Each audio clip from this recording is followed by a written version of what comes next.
Welcome to the Learning Pines YouTube. We hope this video helps. You start by confirming your Mac's ports and the SSD type.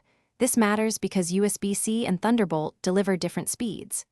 Grab the SSD, the correct enclosure or adapter, the matching cable, and a small screwdriver for 5 drives. Once done, make sure to power off your Mac if the enclosure requires hot plug avoidance.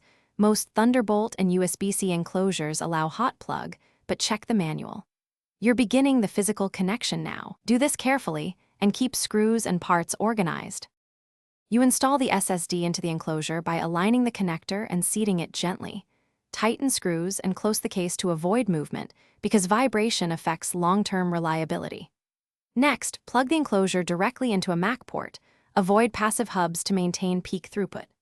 Open Disk Utility. Select the new device, choose the correct scheme and format, apps for modern Mac OS or XFAT if you need Windows compatibility, and click Erase. This prepares the drive for immediate use. Formatting clears. You finish by mounting the formatted SSD, then copying test files to verify operation. Check read/write speeds with a quick benchmark or terminal commands. Once done, always eject the drive via Finder before unplugging to avoid data corruption. If the SSD is not recognized, make sure to try a different cable, another port, and power cycle the Mac. These simple steps often fix detection. If problems persist, reset NVRAM or SMC. Reformat the drive and check the enclosure's firmware. One key troubleshooting tip: swap the cable first.